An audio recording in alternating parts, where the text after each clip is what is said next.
Komið sæl og verið velkomin í fyrsta þátt af 8 af Ævari vísindamanni. Ég heiti Ævar. Gaman að hitta ykkur. Það er ákveðin pressa að gera góðan fyrsta þátt. Þið vitið, það veit enginn við hver að ná að búast og auðvitað vilja allir séu ánægðir, ég sjálfur með talinn og þess vegna verður maður að vanda sig. Ég er mjög spenntur að fá að sýna ykkur fyrsta þáttinn minn. En hvað er í þættinum í kvöld? Haldið ykkur fast. Ég ætla að kenna ykkur að búa til risa marmarakúlur.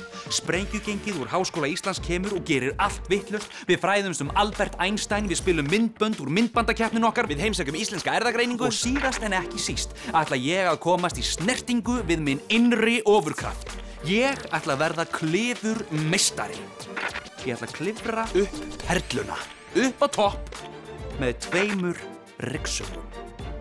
Verið hjartalega velkomin, það er fáránlega gaman að hitta ykkur.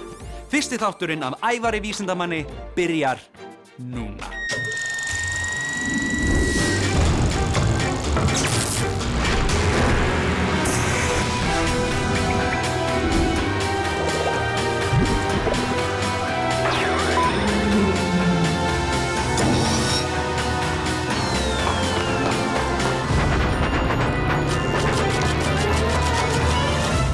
Vísindin eru allstaðar. Líttu í kringum þig í bara smástund. Húsið sem þú býrð í var byggt eftir kúnstarinnar reglum og útreikningum. Þar komu vísindi við sögu. Steypan sem var notuð í það var blönduð eftir nákvæmum mælingum. Líka vísindi. Rafmagnið sem er notað til að tendra ljósin hérna í kringum þig. Það eru vísindi. Hitinn í húsinu sömuleiðis. Athugaðu hvar þú situr. Ef þú situr á litla bróður þínum skaltu hætta því alveg undir eins af því það er ekki þægilegt fyrir nokkurn mann. En ef þú situr á sófa, eða stól, eða baunapúða, þá eru vísindi á ferðinni. Þessir hlutir voru að öllum líkindum fjöldaframleiddir í verksmiðju, þar sem bútar úr þeim rúlluðu áfram á færibandi. Uppfinningu sem í dag hljómar eins og sjálfsagður hlutur en breytti heiminum á sínum tíma. Höldum áfram. Þú horfir á mig í gegnum sjónvarp eða tölvu og þar koma vísindin svo sannarlega við sögu. Fyrir okkur er óskup einfalt að ýta á takka á fjastýringunni eða hreyfa tölvumúsina en á bak við skjáinn þar er heill heimur af hugviti í stöðugri þróun. Kannski ertu að borða eitthvað. Þar koma vísindi við sögu. Kannski ertu með gleraugu. Þar koma vísindin við sögu.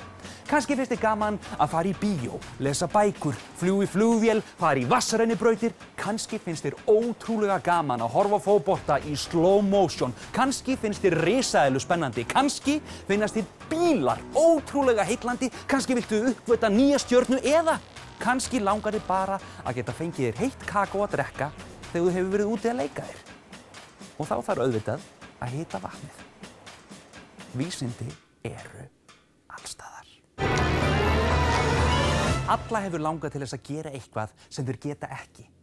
Það er það sem kveikir í okkur og hvetur okkur til að prófa eitthvað nýtt. Það er það sem ögrar okkur. Ef þið værið ofurhetja, hvaða krafta mynduð þið vilja hafa? Flug? Mynduð þið vilja vera ósýnileg? Ofsalega sterk? Brjálæðislega klár? Af því ég er með hugmynd sem ég langar til að prófa. Þetta er flókin tilraun, hún er erfið, hún er stórhættuleg og ef allir útreikningar er ekki hárréttir, þá geti meira segja farið mjög illa. Mig nefnilega langar svolítið að vera eins og Spiderman. Þið vitið, köngulóarmaðurinn. Og ekki í þeim skilningi að mig langi til að skjóta vef og tæknilega séð ef að köngulóarmaðurinn væri líffræðilega réttur þá myndi hann skjóta vef út rassinn á sér en ég efast að það sé mjög þægilegt að sveifla sér á milli bygginga þannig. Mig langar til að geta klifrað, þið vitið. Og það sem ég er því miður búinn að tína öllum erfðabreyttu köngulónum mínum og ég get ekki vonast eftir því að einhver þeirra svífi hérna niður úr loftinu og bíti mig fyrir slysni og gefi mér ofurkrafta, þá verð ég að nota það sem ég hef. Og eitt af því sem ég hef er eitt af því venjulegast í heimi. Ég á ryksugu. Og er möguleiki á því að ég geti búið til einhvers konar búnað úr ryksugunni sem hjálpar mér að klifra upp veggi.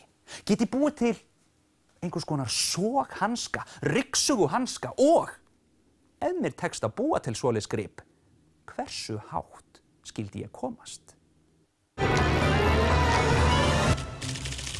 Í þessa tilraun þurfum við 2 óskup venjulegar ryksugur. Þið vitið svona ryksugur sem eru til á hverju heimili og kötturinn ykkar er skítræddur við. Við höldum stysta stútnum eftir og festum hann á viðarplatta sem mun gegna hlutverki hanskans. Sogkraftur ryksugunar verður meiri eftir því sem flöturinn verður stærri og þess vegna eru viðarplattarnir svona stórir, svo þeir geti örugglega haldið mér upp. Hvað höfum við hérna? Gömul skólataska. Gömul skólataska? Og klippa niður. Frábært. Og viðarplata? Viðarplatan. Svo eru konar festingar hérna fyrir ryksugunar. Þannig nú bara að setja þær á. Og þetta eru bara venjulega ryksugur? Já. Þú ert ekkert búinn að eiga við þær að stækka mótorn eða neitt? Nei, þetta bara venjulega ryksugur. Heimilisryksugur. Og þetta heldur mér alveg uppi? Ég skulum vona það. Vonum það. Herru, festum þetta á. Þetta Atli. Hann smiður hjá RÚV og smíðaði þessa mögnuðu græju. Það mjög mikilvægt að pokinn sé í vélinni. Já, það getur svona stoppað raka inn í mótorinn. Já. Þannig og ryk og drullu þannig að það svolítið vont ef það klikkar. Hvað höfum við hérna? Hvað þetta? Þetta reiðhjólaslöngur, bara í gúmmislöngur og undir því svampur. Og hann gefur eftir þegar hann límir sig við vegginn? Já, og alveg þéttir sér saman og... Og reiðhjólaslöngurnar grípa gríðarlega vel? Já, svo það bara límda fasta þannig að við sem ekki fá loft á milli. En hvers vegna þessi göt hérna? Það svo til að hleypa út þegar þú getur losað hann af veggnum. Þá setjum við lok hérna á þetta. Og þá getur þú opnað. Og hleypir loftinu af og þá geti losað frá. Er þetta tilbúið? Já, nú þetta tilbúið. Má ég það prófa? Já, nú komið tíma að prófa þetta. Það sjá það allir að þetta glæsilegur ofurhetjubúningur. Svo megum við ekki gleyma framlengingarsnúrunum. Þetta virkar? Þetta virkar.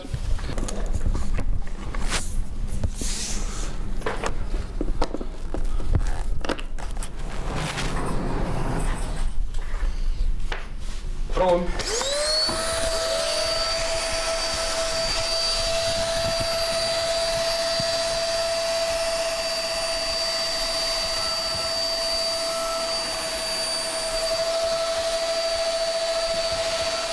Þessi veggur hérna, hann hentar einfaldlega ekki.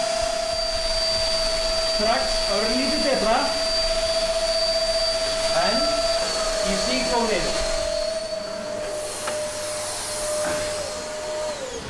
Það alveg greinilegt að tækið að virka, en við þurfum að finna vegg sem heldur okkur, sem myndar nógu gott grip. Prófum gler.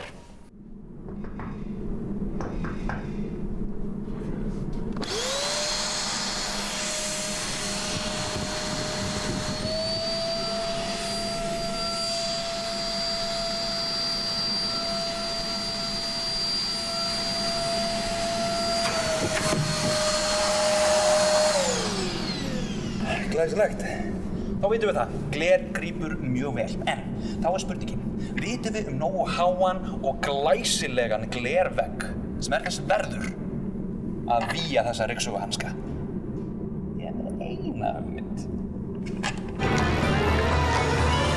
Á veturna getur verið alveg rosalega kalt. Það hafa flestir prófað að fara út og búa til snjókall eða snjóhús eða snjóblokk, en ef veðrið alveg hrikalega leiðinlegt og þið komist ekki út úr húsi en viljið samt gera eitthvað ískalt og ótrúlega svalt, þá ég hérna með litla tilraun sem gæti stytt ykkur stundirnar í versta veðrinu.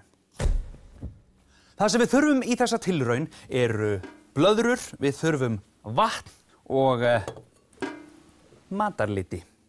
Við tökum ósköp venjulega blöðru og við fyllum hana af vatni. Svo blöndum við matarlitnum úti.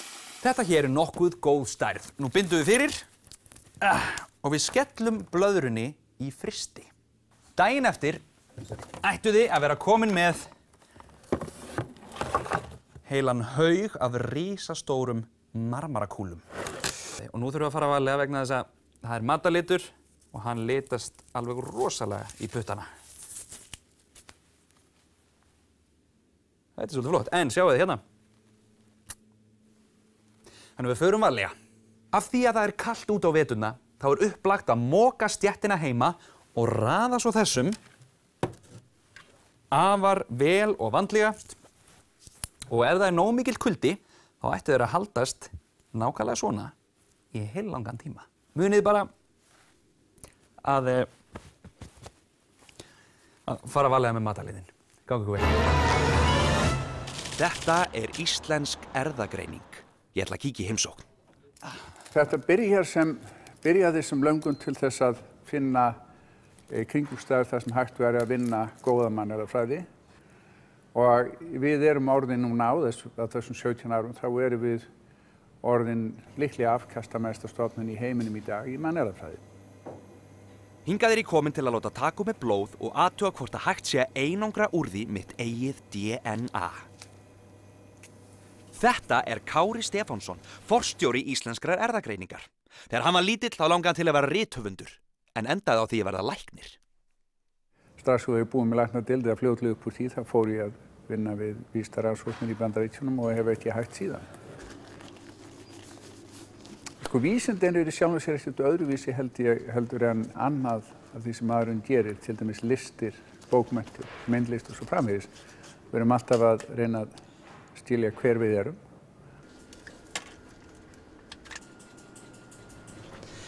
Hér fyrir innan er lífsýnabanki. Hér er geymt DNA úr fjöldamörgum Íslendingum, nánast öllum.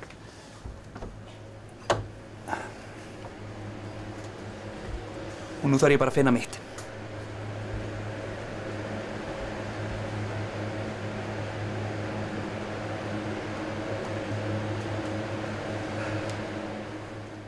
Þetta hér, þetta er DNA-ið mitt, unnið úr mínu eigin blóði. Sjáið, þarna er ég. Er ekki settur? Nú skulum við samt prófa eitt. Blöndum etanóli saman við þessa blöndu hér, svo við getum séð DNA-ið. Af því nú er þetta bara glært vatn. Sjáum hvernig ég lít út í raun og veru.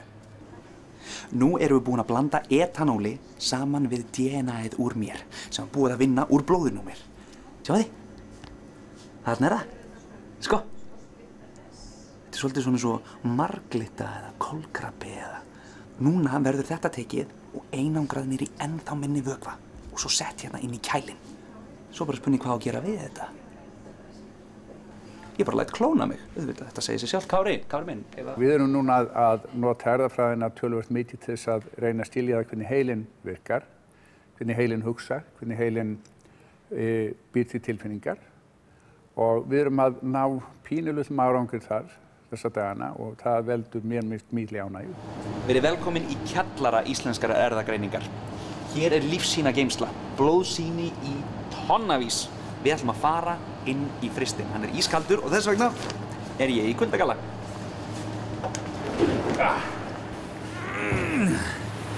Jæja. Krakkar mínu, komið sæl. Hér eru 500.000 blóðsýni.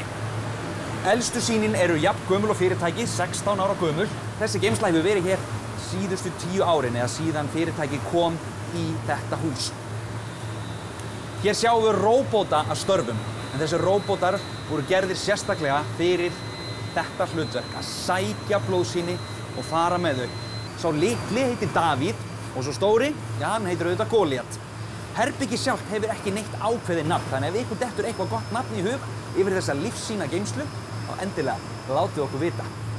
Lykillinn að því að geta geymt þessi lífsýni, þessi blóðsýni í áratugi er stöðugur hiti, -26 gráður á Celsius, +/- hálf gráða. Og þannig getum við geymt þetta í fjöldamörg ár. Hér sjáum við DNA. Sjáum við, hér inni eru allar upplýsingar okkur hver við erum. DNA er líka í plöntum, í dýrum, fuglum, fiskum, allstaðar og geymir upplýsingar allt. Þarna byrjar allt. Og með þessum upplýsingum er hægt að klóna, búa til annað alveg eins afrit. Það er til dæmis búið að klóna kind, reyndar, þá finnst mér flestar kindur eiginlega að vera alveg eins, en samt sem áður var búið að klóna eina kind og gera aðra alveg eins og hún hét Dolly. Við vitum ekki betur en það sé ekki búið að klóna mannfólk og sem betur fer held ég bara vegna þess að það vekur upp alls kyns siðferðislega spurningar og auk þess eru þau örugglega mjög skrítið að hitta sjálfan sig bara svona á víðavangi. Þannig að enn sem komið er ekki búið að gera það.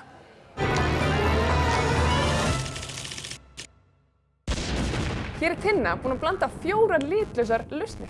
Hér er mér sterkju. Mér langar að gera fyrsta glasi blátt. Setja svona hérna úti. Og kalíumjóðið. Sjáum hvort að við náum að breyta lausninni bláa. Byrju, átti þetta ekki að vera blátt? Jú, ég skil þetta ekki alveg. Ekki áttu batteri. Batteri, býta. Jú, ég er einmitt með batteri. Já, tjekka þessu, prófa að setja honi í.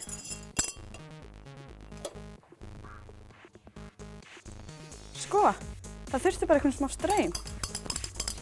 Þetta er ótrúlegt, lausnin er orðin blá. Það þurfti bara smá straum á batteríinu. Þetta er alveg frábært efnahvarf. Já. Hvað segir, ekki komið nóg að þessu, bláan lit? Sjá, hvað ætlarðu að gera við þessa lausn? Það er bara að hella þessu honi í.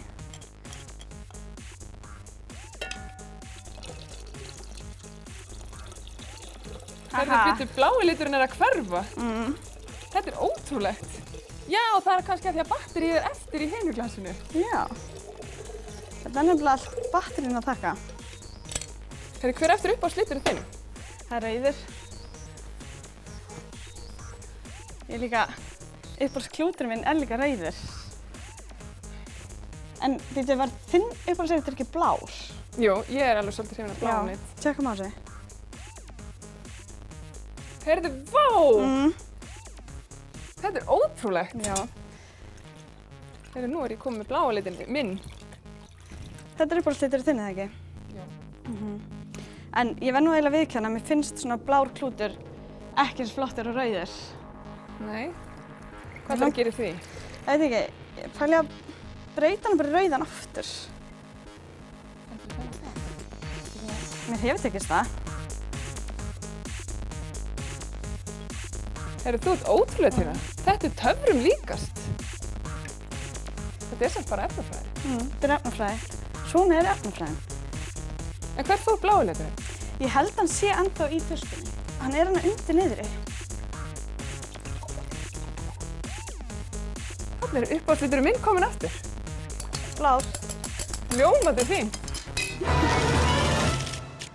Í hverjum þætti þá veljum við einn vísindamann og fjöllum örlítið hann eða hana.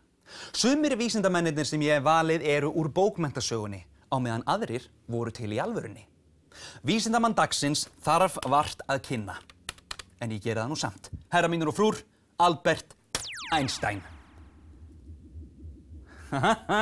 Einstein er líklega einn frægasti vísindamaður í heimi. Þetta er maður sem var svo gáfaður að nafnið hans er samnefnari fyrir alla þá sem eru einstaklega klárir. Og svo var hann líka með svo fína greiðslu að ungir vísindamenn rugla viljandi í hárinu sínu bara til að líkjast honum.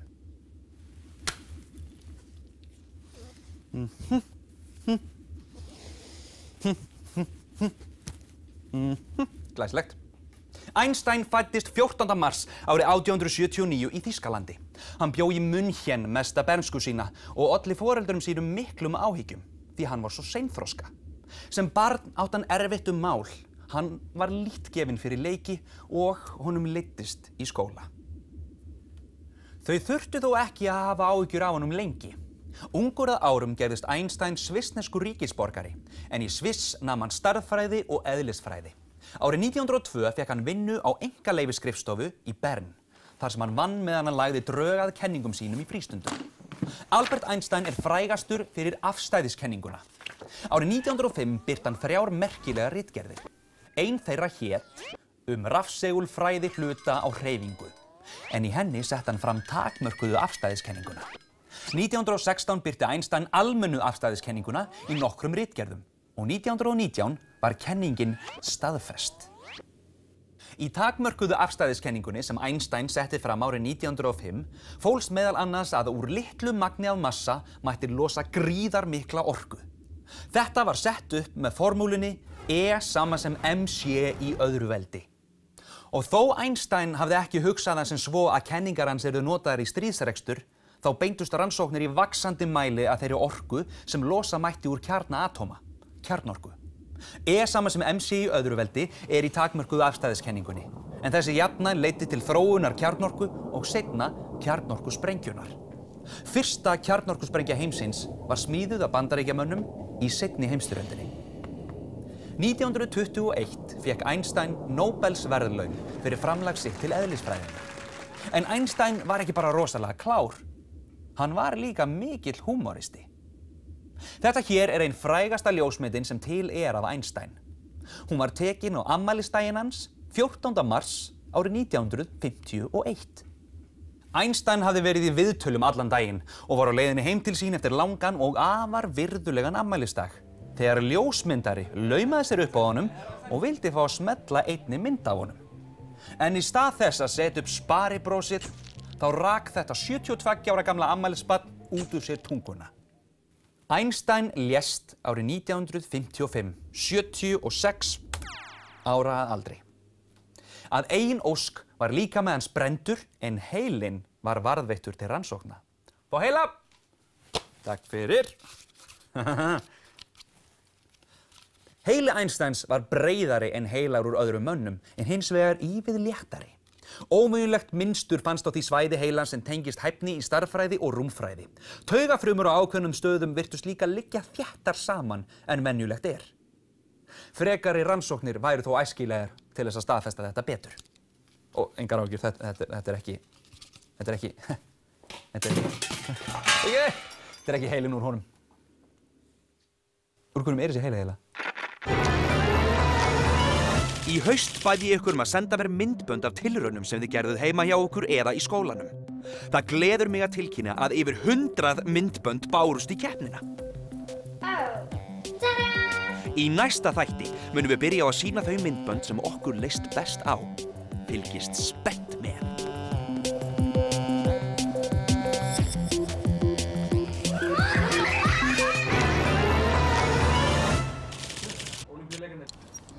Þetta er Perlan og þetta eru meðlimir úr björgunarsveit skáta í Reykjavík sem passa að fyllsta öryggis sé gætt. Hverjum hefði dottið það í hug að það að klifra perluna með 2 ryksugum væri stórhættulegt?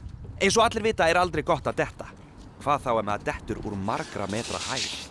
Þetta virkar, þetta heldur mér. Þannig að þú mælir með að ég fari ekki alveg upp eða hvað? Svona... Næstu, ok. Þau passa að allir hnútar séu rétt nýttir, að allur öryggisbúnaður sé í lagi og enda svo að því að lána mér glæsilegan hjálm. Svo var hjálm. Og hann er bara svona. Er eitthvað mjög lausaður? Nei. Við notum límband svo skórnin mínir losna ekki úr lykkjunni, því það að missa fótfestun á miðri leið gæti verið stórhættulegt. Það er komið að því. Nú er að duga eða drepast. Ef að ryksugurnar ná ekki góðu gripi á glerinu þá getum við pakkað saman og farið heim. Fyrsta festist. Og svo seinni líka. Þetta virkar. Herra mínir og frúr, við sjáumst. Ég er farin í klifur.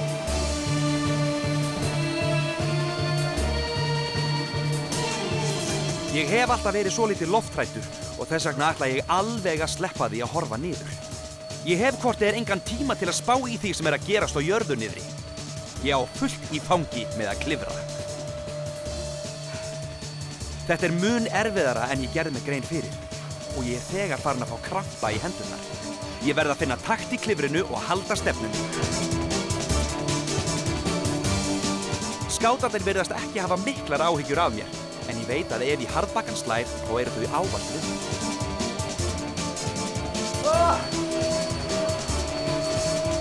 Jæja. Herri, ég ætla bara að koma niður. Slökum það bara á.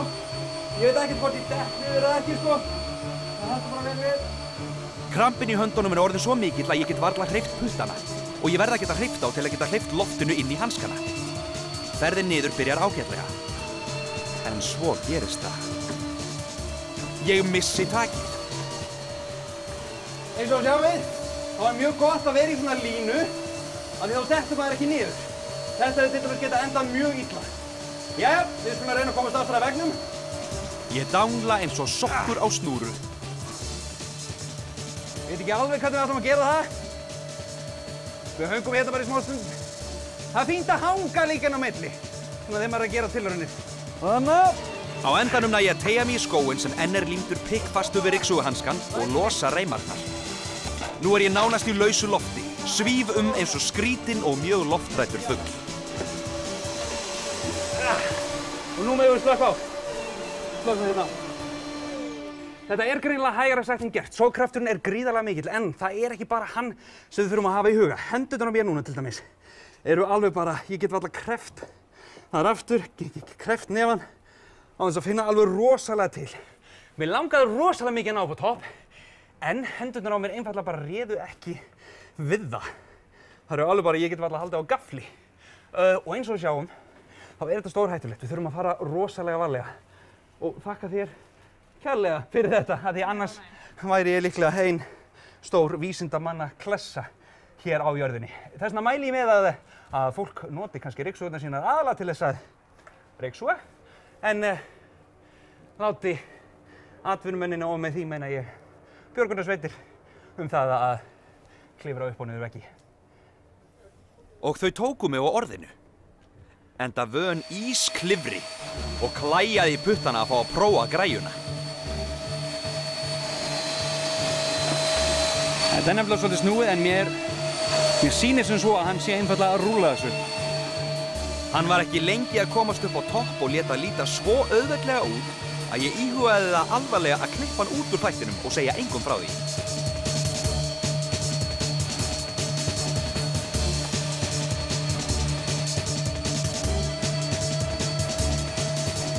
Það er örlítið erfiðara að komast aftur niður, en hann lét það ekki stoppa sig.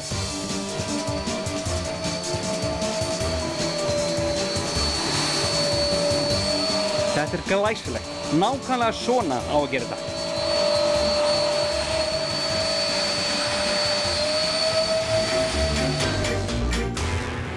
Þá er þættinum lokið í dag. Takk fyrir að horfa. Ef þið hafið einhverjar spurningar eða viljið senda inn tilraunir, þá skuluð þið senda mér tölvupóst á ævarvísindamaður hjá ruvaff.is eða senda mér venjulegt bréf merkt ævarvísindamaður Efstaleiti 1, 150 Reykjavík. Munið líka að kíkja á heimasíðu þáttarins ruvaff.is/ævar og svo er önnur heimasíða sem ég mæli sérstaklega með, en það er Vísindavefur Háskóla Íslands, vísindavefur.hi.is. Við sjáumst í næstu viku.